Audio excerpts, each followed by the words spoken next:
de tercer año de neurología y hoy voy a hablar de encefalitis autoinmune. Entonces, para empezar, para tratar de definir esta enfermedad, digamos que como es un poco reciente, más o menos en los últimos 15 años es donde más se ha venido desarrollando el conocimiento sobre la fisiopatología y sobre las manifestaciones clínicas de la enfermedad. Todavía es un concepto que está en construcción. Lo que podemos decir sobre la definición es que es un trastorno inflamatorio del encéfalo y que la causa es una causa inmunomediada, que ya se han definido más o menos unas características clínicas, unos síndromes clínicos que ya están más o menos bien determinados y todavía estamos en proceso de reconocer tanto por un lado los anticuerpos y por otro lado los mecanismos fisiopatológicos de la enfermedad. Entonces, lo primero que se describió, y digamos esta es la clasificación actual que tenemos de la encefalitis autoinmune, es la encefalitis autoinmune paraneoplásica clásica, que inicialmente se describió con la presencia de anticuerpos que van dirigidos contra proteínas neuronales intracelulares, y estos se conocen como los anticuerpos onconeuronales, y estos trastornos están invariablemente relacionados con la presencia de una neoplasia. Y más recientemente se ha reconocido la encefalitis autoinmune no paraneoplásica, donde los anticuerpos están dirigidos contra proteínas de superficie o contra proteínas de la sinapsis neuronal. Estos anticuerpos se relacionan en un muy poco porcentaje con la presencia de cáncer. Entonces, todavía, digamos, el concepto de la definición, esto está en construcción, pero se han definido ya los síndromes clínicos y la presencia de algunos anticuerpos relacionados con algunos síndromes clínicos característicos, y esto es lo que vamos a tratar de abordar en la charla. Entonces, la primera vez que se empezó a hablar de autoinmunidad inicialmente contra anticuerpos intraneuronales de la neurona, fue más o menos en 1980 con la identificación de los anticuerpos anti-GAT65, los anti-HU, anti-YO y anti-MA, que fueron los primeros que se descubrieron en esta época, entre los años 80 y 1990, y a partir del 2007, el doctor Dalmau hace, la identificación de los anticuerpos contra el receptor NMDA, que es el primer antígeno de superficie neuronal que tiene un valor patológico en la encefalitis autoinmune, y de ahí en adelante han sido mucho la identificación de muchos otros anticuerpos relacionados con la encefalitis autoinmune. Lo que se sabe de epidemiología, pues hay muy poco conocimiento. Esta enfermedad en general es poco frecuente, pero como vamos a ver, cada vez hay, una mayor prevalencia y una mayor incidencia de la enfermedad. Para el año del 2014 se tenía un conocimiento de que la prevalencia de la encefalitis autoinmune era más o menos 13.7 por 100.000 personas. Comparado, en este estudio se compararon la prevalencia de la encefalitis autoinmune con la encefalitis infecciosa, se ve que hay una relación que no tiene una diferencia que es estadísticamente significativa, o sea, la prevalencia de la encefalitis autoinmune y la infecciosa es más o menos similar, aquí también nos dan datos de la prevalencia de la encefalitis de origen viral, es de 8.3 por 100.000 personas. También en este estudio comparan la incidencia entre los años 95 y 2005 en encefalitis autoinmune, que era más o menos 0.4 por 100 personas al año, y la comparan con la incidencia entre el 2006 y 2015, que se ve un aumento, casi que se triplica la incidencia durante estos dos periodos de años. Y en el 2014 se estima que más o menos 90.000 personas al año van a desarrollar encefalitis autoinmune. Lo que quiere decir estos datos es que es una enfermedad que viene aumentando su incidencia y su prevalencia, que no es tan rara como nosotros pensábamos, tiene una prevalencia similar a la encefalitis infecciosa, y esto en parte puede tener que ver con el desarrollo de identificación de los anticuerpos. Con respecto a la fisiopatología, entonces, como vimos, muchas veces no se sabe cuál es el desencadenante. Sin embargo, en modelos animales y en lo que se conoce de estudios en humanos, se sabe que hay dos desencadenantes importantes que se han identificado. Uno es las encefalitis por herpes, por el virus del herpes simple 1, y cuando hay un tumor sistémico, digamos, este daño neuronal o la apoptosis de las células tumorales va a hacer que se liberen a la circulación antígenos, y esos antígenos van a ser captados por las células presentadoras de antígenos, van a ir a los nodos linfáticos regionales, ahí van a generar maduración y diferenciación de células plasmáticas y activación de células de memoria. Estas células van a migrar al sistema nervioso central, en el sistema nervioso central va a haber una reestimulación de estas células plasmáticas, va a haber una mayor diferenciación y una expansión clonal con la producción intratecal dentro del sistema nervioso central de anticuerpos. Y los mecanismos de los anticuerpos con relación a su relación con cada uno de los epítopes, que son las proteínas de superficie neuronal, en la mayoría de los casos, como vamos a ver. Entonces puede ser porque el anticuerpo genera un bloqueo en la unión de su, digamos, su epítope natural de la proteína de superficie, genera un bloqueo del antígeno. Entonces esto genera una disfunción del receptor neuronal. La otra, que esto es lo que ocurre en las encefalitis anti-GABA B, principalmente, y en otras. En la encefalitis anti-NMDA lo que pasa es que hay una unión cruzada del anticuerpo con los receptores y genera una internalización del receptor y eso disminuye la expresión de receptores de la membrana neuronal y va a hacer pues, que haya una disfunción de estos receptores, que es lo que pasa en la encefalitis anti-NMDA. En la encefalitis anti-LGI1 lo que vamos a ver es que el anticuerpo interacciona con algunas proteínas que interaccionan con los receptores. Entonces va a alterar esta relación o interacciones de proteínas con los receptores. Estos con los receptores de potasio de voltaje dependientes y va a generar que haya una disminución de algunos receptores, como en este caso, en el caso de la encefalitis anti-LGI1, una disminución de los receptores AMPA. Y esos son algunos de los mecanismos, digamos que son diferentes, fisiopatológicos, que se conocen de cómo va a generar una disfunción neuronal o los receptores neuronales a través de la mediación de anticuerpos. Pero como digo, estos, digamos, algunas cosas que se conocen, pero muchos otros desencadenantes todavía no están bien aclarados cuál es el mecanismo fisiopatológico. Entonces ya con esto tenemos la diferenciación entre dos tipos de encefalitis. Una que son relacionados con antígenos de superficie y otros que son relacionados con anticuerpos contra antígenos intracelulares.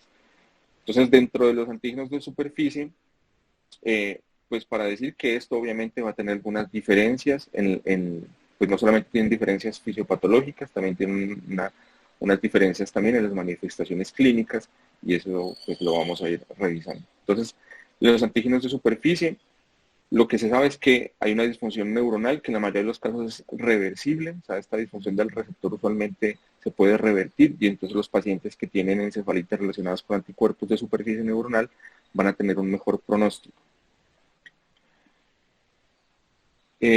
La fisiopatología, como vimos, entonces genera una alteración de la estructura o de la función del antígeno, o sea, de la proteína de superficie.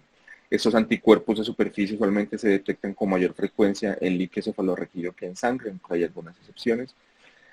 Tienen una baja asociación con cáncer comparado con los anticuerpos intracelulares y además de lo que vimos anteriormente, que puede tener relación con cáncer o con, por ejemplo, encefalitis por herpes, usualmente tiene un desencadenante infeccioso previo y, por ejemplo, en la encefalitis anti-NMDA se acompañan, no siempre, pero es frecuente encontrar unos prodromos de infección viral antes del desarrollo de la encefalitis. Además de estas asociaciones, se ha encontrado que tienen también relación con algunos alelos mutados que tienen que ver con el HLA2. Entonces esto cada vez se va estudiando más y cada vez encontramos otras relaciones diferentes. Y en los anticuerpos que son dirigidos contra proteínas intracelulares, entonces esto digamos que es más grave, genera pérdida neuronal, genera citotoxicidad que a diferente de acá de los anticuerpos, además de los anticuerpos, hay una citotoxicidad mediada por células T. Este daño neuronal es irreversible y por lo tanto nos lleva a tener un peor pronóstico. Hay una asociación más fuerte con cáncer, casi siempre los anticuerpos que son intracelulares están asociados con cáncer, entonces uno cuando tiene un anticuerpo intracelular tiene que estudiar rigurosamente la presencia de cáncer. Usualmente también este antígeno que está expresado en las neuronas también lo expresa el tumor. A diferencia de los anticuerpos de superficie, estos están más presentes en el suero que en el líquido cefalorraquídeo. Y una cosa que hay que tener en cuenta es que no siempre la presencia de los anticuerpos tiene valor patológico. Esto aplica también para los antígenos de superficie, pero es más frecuente encontrar que antígenos intracelulares, anticuerpos contra antígenos intracelulares, pueden estar presentes en pacientes que no tienen pues ninguna enfermedad y que no representan muchas veces un valor patológico. Entonces de ahí la importancia de saber interpretar los resultados de los anticuerpos. Y los intracelulares tienen una peor respuesta a la inmunoterapia, a diferencia de los antígenos de superficie. Entonces, para clasificarlos, tenemos el síndrome clínico, que hay algunos síndromes clínicos que están claramente establecidos, como la encefalitis límbica, la encefalomielitis, la encefalitis de tallo cerebral, la cerebelitis, la afectación de cerebelo, la afectación de los núcleos basales y el estado epiléptico, especialmente de algunas formas de estado epiléptico como el NORS y el FIRES, que ya los vimos en otras charlas. Y también se puede clasificar de acuerdo a los anticuerpos. Ya vimos la diferenciación entre anticuerpos de superficie y anticuerpos antineuronales. Estos son los anticuerpos identificados hasta el día de hoy. Y muchos de ellos tienen la relación con un síndrome clínico característico. Entonces, los de superficie, los más importantes son los anticuerpos contra el receptor NMDA, el EGI1, AMPA, los GABA, los GQ1B, que se relacionan con algunas formas atípicas de Guillain-Barré, los intraneuronales, anti-U y anti-RI, que son como los más conocidos. Vamos a hablar de ellos ahorita un poquito más. Entre los criterios diagnósticos, entonces los criterios diagnósticos, se establecieron estos criterios diagnósticos en 2016 para en general cualquier tipo de encefalitis autoinmune. Y entonces tenemos estas tres características. Una, que sea un inicio subagudo. Usualmente la mayoría de encefalitis autoinmunes se desarrollan en un periodo menor a 3 meses. Y las manifestaciones importantes, que tengan déficit de memoria, alteración del estado de conciencia, manifestaciones psiquiátricas, cualquiera de estas tres, más hallazgos focales nuevos en sistema nervioso central, especialmente los trastornos del movimiento son los más característicos, que tenga crisis epilépticas que sean no explicados por otra razón. La pielocitosis en líquidos cefalorraquídeos se estima que puede hacer un conteo de glóbulos blancos mayor a 5 células por milímetro cúbico y que tenga hallazgos de encefalitis en la resonancia magnética. Con alguno de estos tres y alguno de estos en el grupo 1 podemos tener el diagnóstico habiendo excluido otras causas alternativas, y esto siempre es otra cosa importante, es que siempre hay que excluir otras causas de encefalitis. Para hablar un poco de las manifestaciones, digamos, que nos hace sospechar una encefalitis autoinmune, entonces tenemos la presentación subaguda. Usualmente, especialmente para las encefalitis de superficie, vamos a tener un prodromo viral que puede predecir unos días o semanas antes de la alteración neurológica, los déficits neurocognitivos, agitación, apatía, catatonía, delusiones, irritabilidad, manía, psicosis, alteración en el examen neurológico, entonces lo más frecuente, alteraciones de los trastornos del movimiento, alteraciones de tallo cerebral, signos cerebelosos como ataxia, mioclonías, temblor, aparición reciente de crisis epilépticas, alteraciones focales en el electroencefalograma, como dije, los trastornos del movimiento, algunos trastornos del sueño también son frecuentes que estén presentes antes junto con las manifestaciones psiquiátricas o comportamentales antes de la aparición digamos, de la encefalitis como tal. Disfunción autonómica es una causa frecuente, también se incluye en algunos criterios diagnósticos, y las anormalidades en la resonancia, que es importante tener en cuenta que estas anormalidades no siempre van a estar presentes. Igual que las alteraciones en el líquido cefalorraquídeo, el líquido cefalorraquídeo puede ser normal y tener una alteración y tener una encefalitis autoinmune, y lo más frecuente en la resonancia son hiperintensidades en T2 y en FLAIR, especialmente en los lóbulos temporales, en la parte medial, aunque pueden verse también en otras regiones dependiendo de la causa del anticuerpo. Y en pacientes que tienen un diagnóstico reciente concurrente de cáncer o que tienen antecedente de cáncer, pues también nos hace aumentar la sospecha de que tenga un fenómeno paraneoplásico. Entonces, de estas tablitas vamos a encontrar en la mayoría de revisiones que leamos sobre encefalitis autoinmune. Entonces vamos a encontrar una asociación entre los anticuerpos, entre el síndrome clínico característico y la malignidad asociada y otras características que pueden tener estas enfermedades. Entonces, entre los anticuerpos intracelulares, por ejemplo, el anti-HU tiene una encefalitis límbica, puede tener encefalomielitis, ataxia, la relación con el cáncer de pulmón de células pequeñas, igual el anti-RI, el ANA3, la anfipicina que se relaciona con el síndrome de persona rígida y se asocia también con tumor de células pequeñas de pulmón, el anti-CRMP5, también encefalitis límpica, algunos trastornos de movimiento, puede dar polirradiculopatía, también se asocia con cáncer de pulmón. Los anticuerpos GAT65 también con persona rígida y es rara la asociación con malignidad, porque son antígenos de superficie.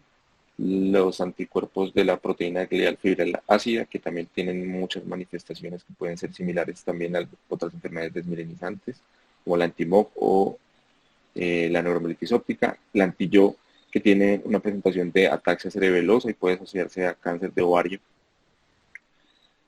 Bueno, esto lo vamos a discutir un poquito más a profundidad más adelante. Y los anticuerpos de superficie, entonces tienen más rara asociación con cáncer. También los tumores más frecuentes son los tumores de células pequeñas de pulmón, con la encefalitis anti-NMDA. Entonces vamos a tener una relación más frecuente con el teratoma de ovario. No tiene otras manifestaciones del sistema nervioso periférico, otras manifestaciones sistémicas.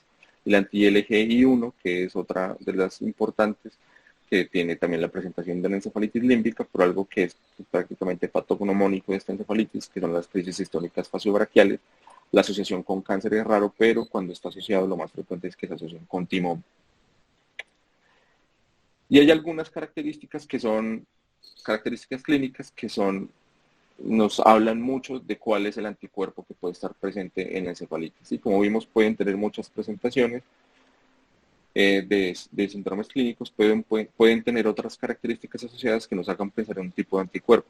Entonces, en una encefalitis límbica que se acompañe de distonía y corea, entonces vamos a sospechar que más probablemente se trate de una encefalitis anti-NMDA. Cuando hay hiperexplexia, vamos a pensar más que se trata de un anticuerpos contra el receptor de glicina. Las crisis histónicas faciobraquiales son casi patognomónicas de la encefalitis anti-LGI1. Cuando hay hiperexcitabilidad del nervio periférico, nos hace pensar más que estamos ante la presencia de anticuerpos contra Casper2. Cuando hay pérdida de peso y síntomas gastrointestinales, esta pérdida de peso es significativa en la encefalitis anti-DPPX. Bueno, entonces vamos a hablar un poquito con casos clínicos de algunos de las encefalitis más frecuentes, más importantes. Entonces este es un caso clínico, una mujer de 23 años que inicia un cuadro agudo con irritabilidad, agresividad en contra de la pareja, alucinaciones auditivas y habla incoherencias. Este es el motivo de consulta. Cuando ingresa se hacen estudios de resonancia magnética, el electrocefalorraquídeo que son normales, se hace un electroencefalograma que muestra descargas epileptiformes focales en el lóbulo temporal, se inicia manejo con carbamazepina. Tras esto no hay una disminución de las descargas epileptiformes, ya hay un empeoramiento del comportamiento con agitación. Además de esto se acompaña de insomnio con despertares nocturnos, además sudoración, taquicardia. Se inicia empíricamente pulsos esteroides con desmonte gradual y la paciente presenta mejoría de los síntomas.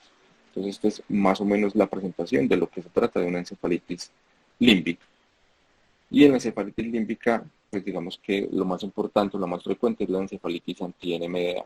Pero la encefalitis anti-NMDA es más frecuente en mujeres, la relación con hombres es de 4:1, la edad media de presentación es de 21 años, sin embargo se han descrito casos desde los 2 meses de edad hasta los 85 años.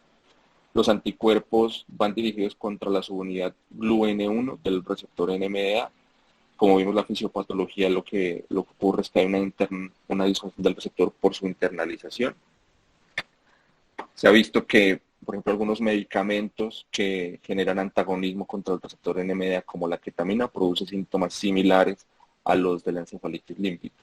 Entonces, el síndrome clínico característico es la encefalitis límbica. Puede empezar con cambios sutiles de comportamiento, como solamente irritabilidad, hasta psicosis franca.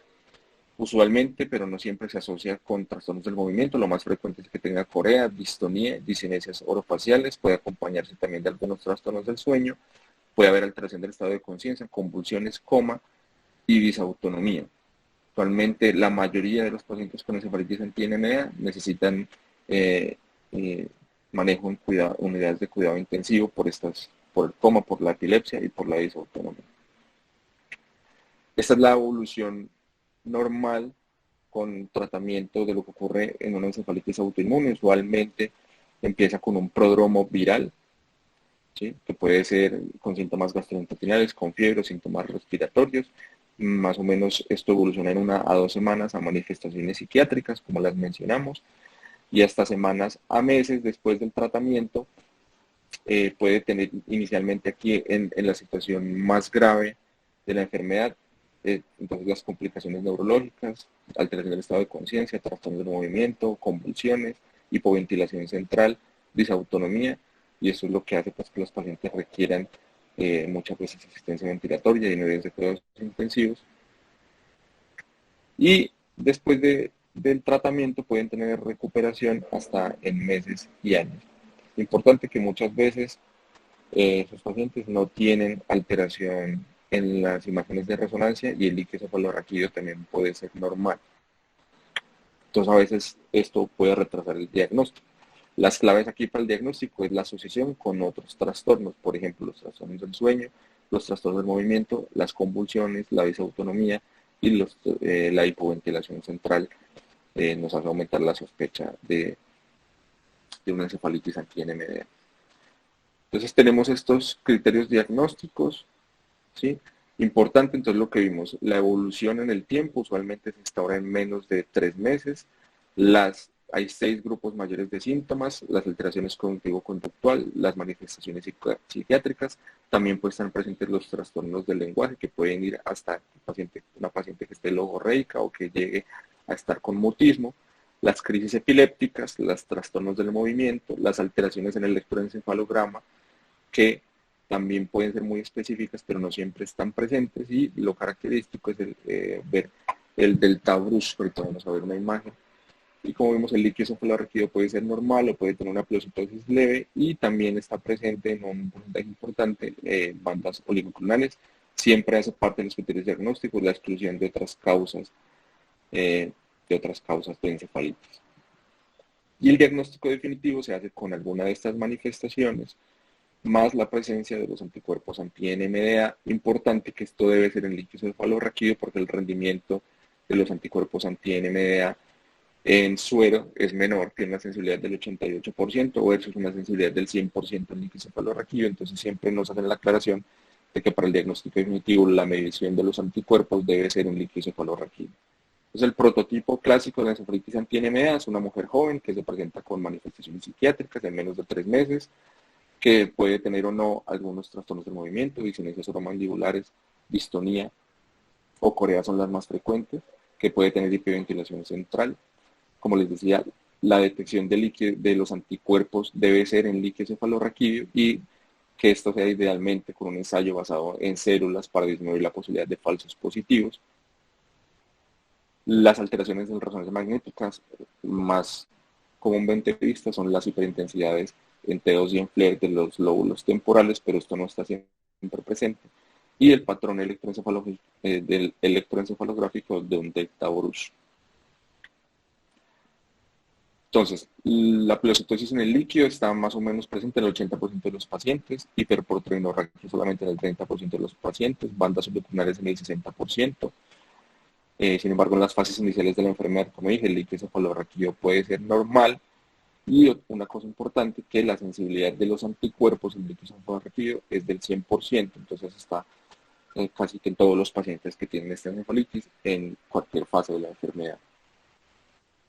Y en suero el rendimiento de los anticuerpos es más bajo, entonces, insisto, la detección de los anticuerpos para anti-NMDA debe hacerse idealmente en líquido cefalorraquídeo, pero pues como vamos a ver, la recomendación en general para la detección de anticuerpos debe hacerse para todos, tanto en suero como en líquido cefalorraquídeo.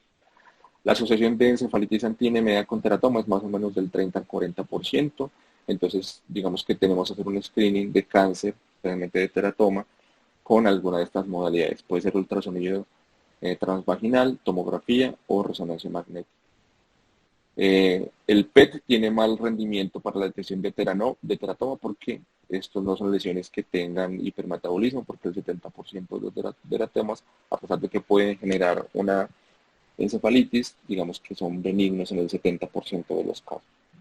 El tratamiento, pues está en parte la recesión del tumor y la inmunoterapia. La inmunoterapia en general tiene buena respuesta al tratamiento. Los diagnósticos diferenciales, lo más importante son las encefalitis virales especialmente, para tener en cuenta, a diferencia de las encefalitis virales, que la psicosis y los trastornos del movimiento son menos frecuentes. Estos son, digamos, todos los virus que podemos tener que nos causan una encefalitis viral. Los trastornos psiquiátricos primarios también son un diagnóstico diferencial, tener en cuenta que pues, vamos a tener también, como vimos, otras manifestaciones como los trastornos del movimiento, algunos trastornos del sueño, tras la alteración de estado de conciencia, que pueden ayudarnos a distinguir trastornos psiquiátricos, pero tener en cuenta que las enfermedades psiquiátricas son más frecuentes que las encefalitis autoinmune, para tenerlo en cuenta. Entonces, paciente con manifestaciones psiquiátricas, lo primero que hay que pensar es que pues, tenga probablemente un trastorno psiquiátrico primario. El consumo de drogas también pueden generar manifestaciones similares, entonces hay que hacer ante esta presentación un cuidado toxicológico en los servicios de urgencias, aunque usualmente, digamos, la intoxicación por sustancias psicoactivas usualmente es una presentación más aguda y resuelve rápidamente. El síndrome serotoninérgico también puede tener una presentación similar, parecida, que va a tener, digamos, otras manifestaciones adicionales del síndrome serotoninérgico, y vamos a tener antecedente de uso de algunos neurolépticos, pero puede, digamos, ser parecido a una encefalitis anti-NMDA. Entonces, bueno, aquí para hablar nuevamente, para recordar las características electroencefalográficas de resonancia, el electroencefalorraquídeo sobre la presencia de cáncer en más o menos el 50%, especialmente en mujeres jóvenes. En hombres mayores, digamos que esa asociación con cáncer es menos frecuente, entonces no hay que hacer una búsqueda tan exhaustiva de cáncer. Y con respecto al tratamiento, entonces los tratamientos de primera línea son pulsos de metilprednisolona, la dosis es 1 gramo por 5 días, inmunoglobulina intravenosa 0.0 gramos por kilo al día por 5 días, o plasmaféresis. Usualmente se hace combinación de esteroides con inmunoglobulina o plasmaféresis, y cuando, digamos, no hay mejoría o para, digamos, el mantenimiento, se puede dar tratamiento con rituximab o ciclofosfamida. Más o menos la mitad de los pacientes a las 4 semanas tienen respuesta clínica con el tratamiento. Y en general, a largo plazo, la mayoría de pacientes tienen una buena respuesta. Ese es el patrón de electroencefalográfico. Entonces tenemos unas ondas de delta, ¿sí? Un enlentecimiento con ondas delta que pueden ser rítmicas o semirrítmicas, como en este caso, y con un ritmo beta rápido superpuesto a las ondas delta. Entonces este es el patrón delta Bruch característico de la encefalitis anti-NMDA. Con respecto al pronóstico, entonces se han estudiado biomarcadores para definir qué pacientes responden al tratamiento, qué pacientes van a tener una recuperación mejor en el tiempo. Sin embargo, hasta ahora no se ha encontrado ningún biomarcador. Se sabe que los anticuerpos pueden estar presentes en el electroencefalografía meses, incluso años, después de que ya haya recuperación clínica. En pacientes en los que no se encuentra tumor, que no se encuentra el teratoma, entonces el cribado de tumor se recomienda hacer hasta los 3 años, especialmente en mujeres jóvenes, y es menos usual, o digamos, esta búsqueda debe ser menos usual en hombres, especialmente en hombres mayores. Usualmente, como les digo, la recuperación es lenta, más o menos el 50% presenta mejoría clínica a las 4 semanas después del tratamiento. Sin embargo, a largo plazo hay una buena respuesta al tratamiento. Más o menos se sabe que el 80% de los pacientes van a estar en un ranking modificado entre 0 y 2 a los 24 meses. Y 12% de los pacientes van a tener una recaída en los 2 primeros años. Entonces, estos pacientes van a requerir tratamiento de mantenimiento. Y los pacientes que más se asocian con recidiva son los pacientes que no tienen una asociación con tumor o pacientes que no recibieron una segunda línea de tratamiento. Y los pacientes que tienen buen pronóstico son en quienes se ha iniciado de manera precoz la inmunoterapia y pacientes que no necesitaron ingreso a unidades de cuidado intensivo. Bueno, vamos a otro caso clínico. Es un caso clínico que tuvimos con la doctora Yodenis en la clínica León 13. Es un hombre de 52 años que no tiene ningún antecedente. Un mes antes del ingreso presenta fiebre, malestar, general y tos seca. Una semana después de estos síntomas inicia con alucinaciones visuales, auditivas, habla de incoherencias, con alteración de la memoria a corto plazo, con inquietud, no deja de mover las extremidades y ha tenido ganas de salir corriendo.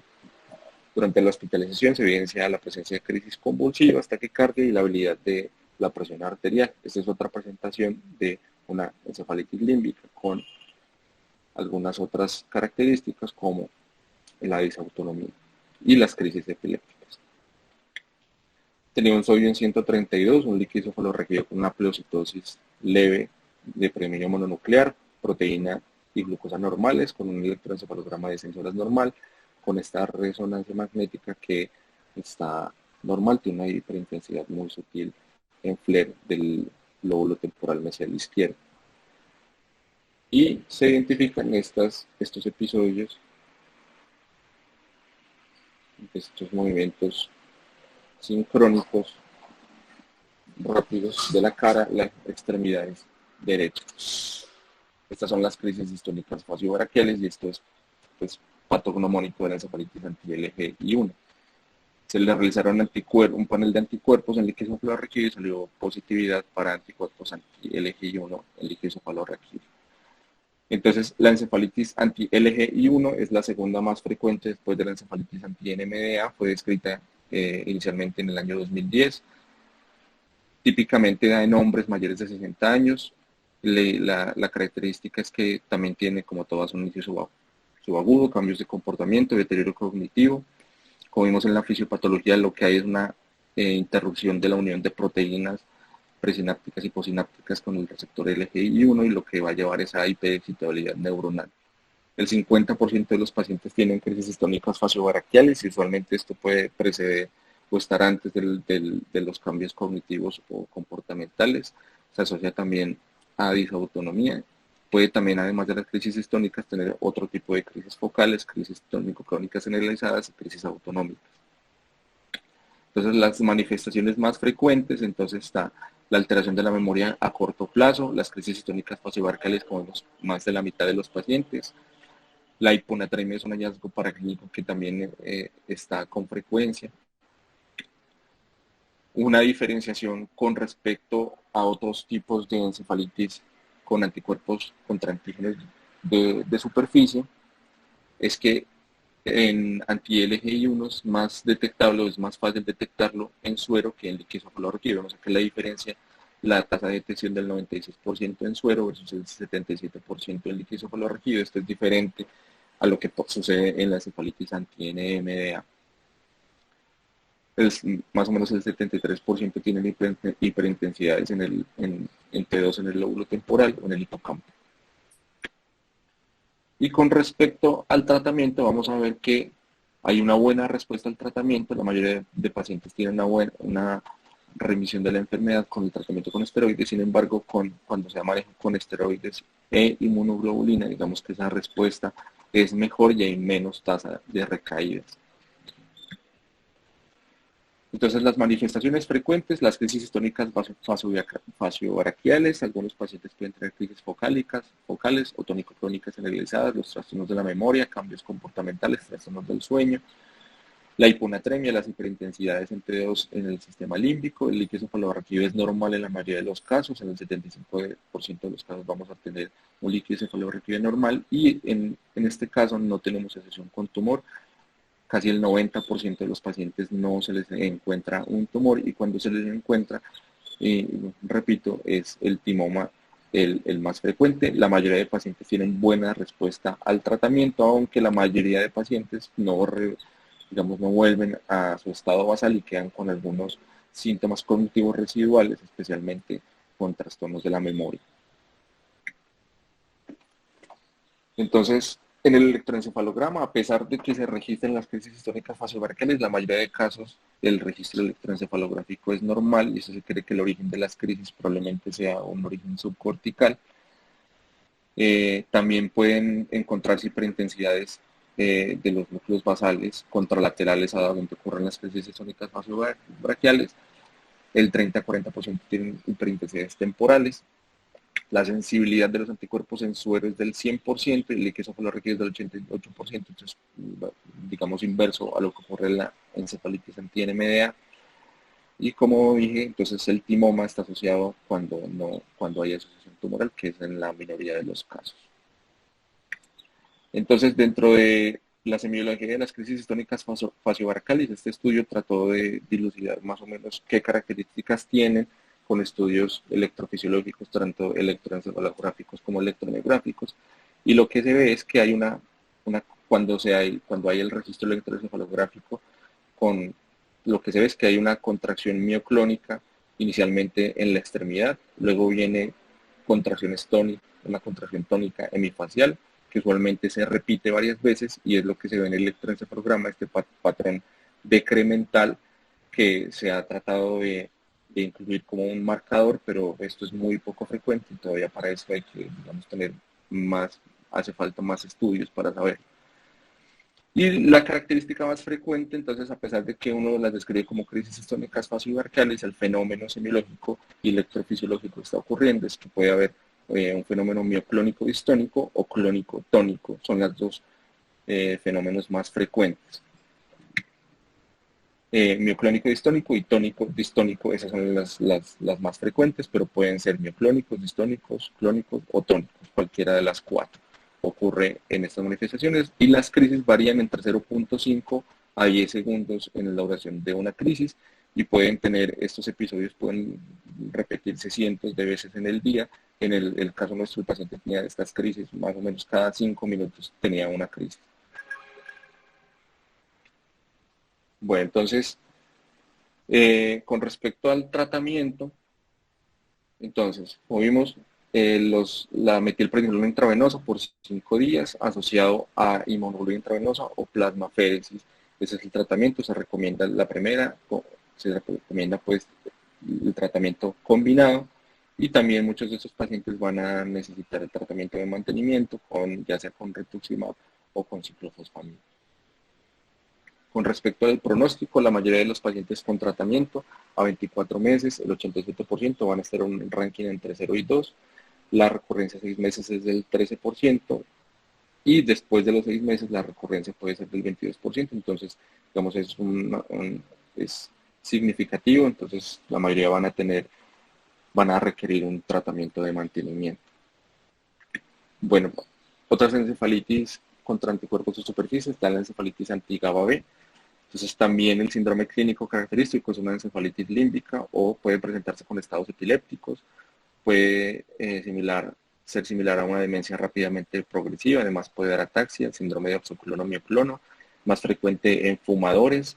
Hay una asociación fuerte con el cáncer de pulmón de células pequeñas. Y este anticuerpo anti-GABA B es el anticuerpo que más se encontró en pacientes que antes de su descubrimiento eran considerados como seronegativos y estaba asociado a tumor de pulmón de células pequeñas.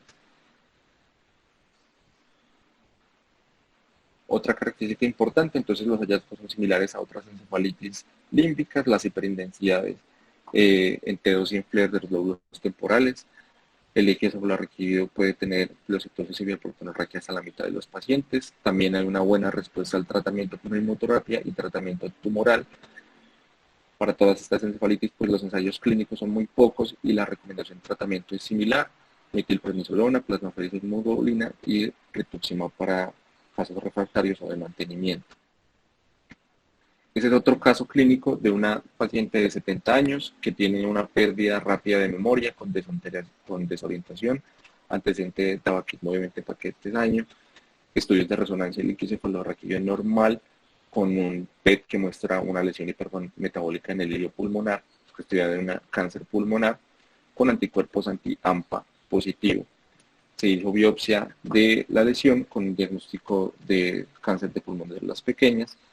y mejoría de las manifestaciones cognitivas con esteroides y manejo de la neoplasia. Entonces, muchas de estas encefalitis pueden también presentarse como una demencia rápidamente progresiva, pues está dentro de los diagnósticos diferenciales de la enfermedad por priones. Todos los pacientes con una demencia rápidamente progresiva hay que sospechar o estudiar una encefalitis autoinmune. En este caso se puede denominar demencia autoinmune. La encefalitis anti-AMPA también es más frecuente en mujeres. La media de presentaciones entre los 50 y los 60 años. El síndrome clínico característico es la encefalitis límbica. 2/3 se asocian a neoplasia y la asociación más frecuente es pulmón, timo y mama. También los hallazgos en líquido cefalorraquídeo en resonancia son similares a las otras encefalitis. La encefalitis anti-DPPX, que digamos es una subunidad del canal de potasio Kb4.2, tiene de característico las manifestaciones gastrointestinales y la pérdida de peso. Entonces, este canal de potasio está presente tanto en el sistema nervioso central como en el plejo mientérico. Entonces, una característica para diferenciarla de otras encefalitis son los síntomas gastrointestinales. Lo más frecuente es que tengan diarrea y pérdida de peso, que la pérdida de peso es significativa. En promedio, los pacientes pierden 20 a 30 kilos, más o menos desde que inician los síntomas. Estos síntomas gastrointestinales preceden el desarrollo de encefalitis más o menos en 4 meses. Se puede asociar además a hiperplexia, agitación, mioclonías, temblor, convulsiones. También puede haber encefalitis de tallo cerebral, disautonomía y el síndrome PERM, que es encefalitis progresiva con rigidez y mioclonías, que puede verse también en otros tipos de encefalitis autoinmune. La asociación con neoplasia de esta entidad es rara y cuando hay una asociación son malignidad hematológica y también tiene una buena respuesta a la inmunoterapia. Aquí se puede la marcación de los anticuerpos en la neurona y además la presencia de los anticuerpos en la elástica y el músculo liso del intestino delgado. Otra que puede tener cosas características es la encefalitis anti-IGLON5, que es una proteína de adhesión neuronal que además se ha encontrado en esta entidad que tiene características fisiopatológicas de autoinmunidad y neurodegeneración. La media de presentación es más o menos a los 62 años. En 3/4 partes de los pacientes, a diferencia de otras encefalitis, esto es más frecuente que dure más de 3 meses, incluso puede durar años la presentación clínica antes de que se haga el diagnóstico. Puede iniciar o inicialmente se identificó esta entidad por las alteraciones del sueño, puede tener parasomnias del sueño REM y sueño no REM, puede tener también apnea obstructiva del sueño e insomnio, son las características más importantes. Y además hay 4 síndromes clínicos que se han descrito, que es una presentación similar a una parálisis supranuclear progresiva con un parkinsonismo atípico y parálisis supranuclear de la mirada, los trastornos del sueño, un síndrome vulvar con disfagia, cefalorrea, estridor, que puede llevar a falla ventilatoria, y deterioro cognitivo, que también puede tener trastorno de movimiento con corea o sin corea. Estos son los 4 que también tienen, digamos, una presentación clínica característica. Esa es menos frecuente. Para el diagnóstico es importante en los trastornos del sueño la polisomnografía. Las imágenes de estudios líquidos cefalorraquídeos realmente son normales. La detección de los anticuerpos también se debe hacer en líquido cefalorraquídeo y en suero. Se ha encontrado que hay una asociación con alelos también del antígeno-glucositario humano. Y en estudios de neuropatología se ha visto que los pacientes tienen pérdida neuronal y depósitos de tau fosforilada en el tegmento del tallo cerebral y el hipotálamo. Entonces aquí hay un componente de autoinmunidad detectada por anticuerpos que se ha demostrado un papel fisiopatológico y además estos hallazgos de neurodegeneración en estudios de patología. Entonces estos pacientes tienen mal pronóstico, no tienen buena respuesta a la inmunoterapia y pues, bueno. Otro de los anticuerpos que son contra el canal de potasio de voltaje dependiente, entonces está anti-Casper2. También la presentación es una encefalitis límbica, aunque una presentación característica es el síndrome de Morvan, que puede tener neuromiotonías, alteración de la memoria, trastornos del sueño e inestabilidad autonómica, y algunos pacientes en la minoría pueden tener solamente neuromiotonías. que es lo más raro. La edad media de presentación es 65 años, también esta alteración, esta entidad es de evolución lenta, más o menos 4 meses en promedio, y el 30% de los pacientes duran la presentación clínica hasta más de un año. Más del 80% de los pacientes tienen alguna de estas tres condiciones: deterioro cognitivo, síntomas cerebelosos, hiperactividad del nervio periférico, disfunción autonómica, insomnio, dolor neuropático y pérdida de peso. Es rara la asociación con tumor y tiene buena respuesta a la inmunoterapia. Bueno, ahora sí voy a hablar algunas características de las más importantes de las encefalitis con anticuerpos contra antígenos intracelulares. Entonces, de las más conocidas es el anti-MA, que tenemos, el más conocido es el anti-MA2, también conocido como anti-TA. Y este antígeno, entonces, lo más importante es que se expresa tanto en neuronas como en los tumores testiculares, especialmente en los seminomas. Entonces, esta encefalitis se da en hombres jóvenes, puede dar de los síntomas clínicos: encefalitis límbica, encefalitis de tallo cerebral, síndrome diencefálico con narcolepsia y cataplejía. Estas son las tres características más importantes: la encefalitis límbica, diencefálico y de tallo cerebral, pero puede tener también otras manifestaciones como Parkinson. Se detecta en un estudio pequeño, se encontró que 18 de 34 pacientes tenían un tumor testicular, pero también en 6 de estos pacientes no había, digamos, la identificación por imágenes de un tumor testicular, pero sí fue detectado de manera microscópica. Entonces, muchos pacientes, digamos, el diagnóstico del tumor testicular puede hacerse varios años después, en donde ya se manifiesta, digamos, francamente, la lesión tumoral testicular. Entonces, esta encefalitis, entonces, es una encefalitis límbica. Aquí vemos que hay una hiperintensidad de los lóbulos temporales bilateral. La VEILAS es el mismo paciente que tiene varias lesiones, tanto estas lesiones en los lóbulos temporales bilaterales y estas lesiones también a nivel de los tálamos bilaterales también. Y este es otro paciente que tiene estas lesiones que captan el medio de contraste también a nivel de los tálamos. Entonces, como vemos, estas lesiones pueden simular otro tipo de trastornos inflamatorios, y pues hay que tener un alto índice de sospecha respecto de la presentación clínica. El anti-HU, que digamos se conoce también por la presentación de neuronopatía sensitiva, también puede dar compromiso en el sistema nervioso central. Usualmente el compromiso es multifocal, puede dar encefalitis límbica o encefalitis de tallo cerebral.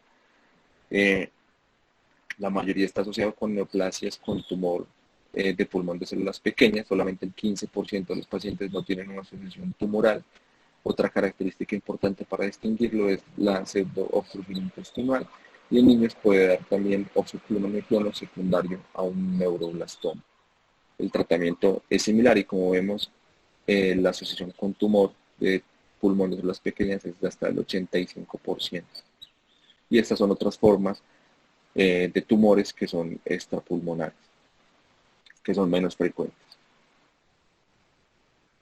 También está el anti-CRMP5, que también se conoce como anti-CB2, que lo característico es que produce corea, ataxia cerebelosa, puede dar neuropatías craneales, alteración del gusto y del olfato. Y en el anti-RI, el oxoclono mioclono, distonía mandibular y laringoespasmo son las características más importantes. Bueno, entonces ya para hablar un poquito de cosas generales de las encefalitis, entonces, importante la interpretación de los anticuerpos, saber que muchos anticuerpos pueden estar en la población general sin necesidad de ser, de provocar una patología. Y un ejemplo de estos son los anticuerpos antitiroideos, que, digamos, se han tratado de asociar con una encefalitis de Hashimoto, pero están normales hasta en el 20% de los casos. Entonces ya se sabe que la presencia de estos anticuerpos no tiene ningún valor diagnóstico para esta entidad. Puede también pasar con los anticuerpos contra la acetilcolina, y puede pasar también con algunos de los anticuerpos que hemos mencionado. Sin embargo, importante saber que cuando la detección de anticuerpos se hace con ensayo basado en células, este error en la detección de falsos positivos disminuye hasta un 0.2%. Otra cosa a tener en cuenta es que muchos de esos pacientes, de los anticuerpos, con los títulos nos van a decir si tienen un valor patológico o no. Por ejemplo, en el GAT65 pueden estar títulos positivos pero bajos en pacientes con diabetes mellitus. Sin embargo, para hablar de que esto sea significativo en patología neurológica, tenemos que tener valores por encima de 20 nanomoles por litro o que sean detectables en el encefalorraquídeo. También tener en cuenta que la terapia con inmunoglobulina puede dar falsos positivos de los anticuerpos, entonces lo ideal es tomar las muestras de los anticuerpos antes de iniciar la inmunoglobulina y asimismo la plasmaféresis nos puede dar falsos negativos de los anticuerpos, como para tenerlo en cuenta al momento de interpretar los anticuerpos. Y que siempre los anticuerpos se deben interpretar según el contexto clínico y que nunca reemplazan el juicio clínico, lo más importante, y pues la solicitud de alguno de esos anticuerpos debe ser basado en una sospecha ya clínica, basado en el conocimiento de estas manifestaciones clínicas, de los síndromes clínicos y de la presencia de los tipos de anticuerpos, por eso es importante conocerlos. Y también se ha visto, por ejemplo, los anticuerpos contra los canales de potasio dependientes de voltaje, ya se sabe que no tienen ningún valor cuando no hay la presencia de anti-LGI1 o Casper2. Entonces, esto puede pasar también con muchos anticuerpos y es importante pues tenerlo en cuenta. Con respecto a los diagnósticos diferenciales, entonces lo principal y lo que siempre debemos descartar son causas infecciosas. También todos los pacientes deben tener estudios tóxicos, metabólicos, nutricionales, sospecha de malignidad o, como vimos, hay muchos de estas encefalitis que pueden imitar otros trastornos inflamatorios. Las banderas rojas para tener en cuenta para encefalitis autoinmune son las crisis epilépticas de nueva aparición, especialmente cuando son refractarias, los trastornos del movimiento y el deterioro cognitivo de rápida progresión. Tener en cuenta que, aunque las manifestaciones psiquiátricas, digamos, son una manifestación importante, los trastornos psiquiátricos primarios son más frecuentes que la encefalitis autoinmune. Vimos que la incidencia de una encefalitis autoinmune es de 13 por 100.000 y, para poner un ejemplo, la incidencia de la esquizofrenia de adultos jóvenes es de 2.7 a 8 por 1000. Entonces, si un paciente se presenta solo con estas manifestaciones, pues debemos pensar primero en que se trata de un trastorno psiquiátrico primario. Dentro de los estudios, entonces, como vimos, siempre causas infecciosas, metabólicas, nutricionales, medir los anticuerpos, las recomendaciones que se hagan en suero y indique encefalorraquídeo, idealmente si se hace o se puede hacer de manera dirigida según el síndrome clínico, o si no, pues existen los paneles de anticuerpos. Las bandas oligofinales también pueden orientar, especialmente muchas veces si son negativos y todos los demás estudios son negativos, pueden servir para ayudar a descartar una encefalitis autoinmune. Los estudios infecciosos, especialmente virus del herpes, estudios toxicológicos, de resonancia, electroencefalograma, como nos puede ayudar con algunas cosas que son características. Y en los pacientes que tienen alto riesgo para cáncer, entonces se debe hacer el tamizaje, se puede hacer con tacto abdominal o con PET, ecografía pélvica o ecografía testicular, según sea el caso de la sospecha pues, diagnóstica. Entonces, el tratamiento, están los tratamientos de primera línea y segunda línea. Usualmente, el primera línea pues, se combina de metilprednisolona más inmunoglobulina o plasmaféresis. En la segunda línea está rituximab y ciclofosfamida. Todavía no está claro cómo se debe hacer el seguimiento, cuándo se debe decir que un paciente responde a los tratamientos.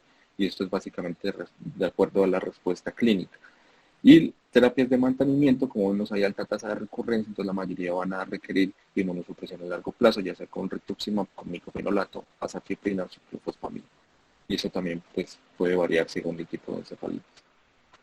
En algunos casos de encefalitis autoinmune seronegativa se han propuesto estos criterios diagnósticos. Lo importante es si realmente es una encefalitis seronegativa, entonces puede que se trate de anticuerpos que todavía no han sido clasificados o identificados.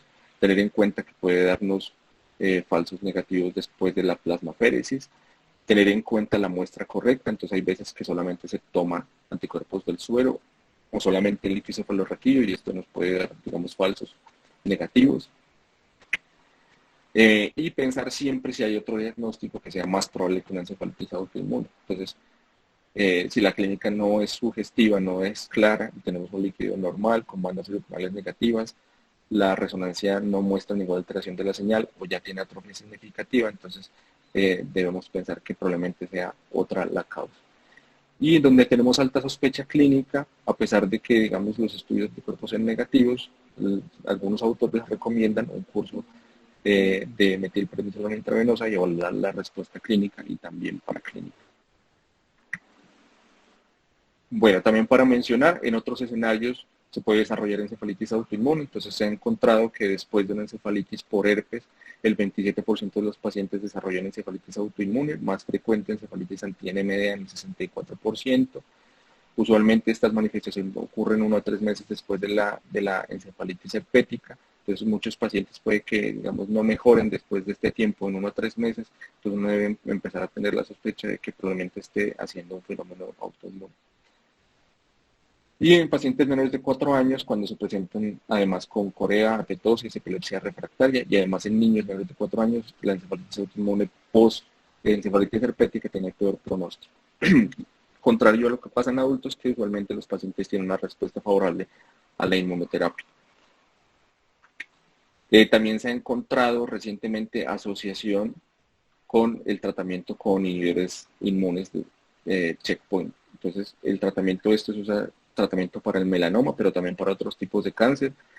El tratamiento con estos medicamentos es digamos, normalmente estos checkpoint lo que hacen es prevenir la autoinmunidad y los inhibidores entonces aumentan la respuesta de linfocitos T contra las células tumorales y esto puede aumentar la presencia de respuestas inmunes, autoinmunes.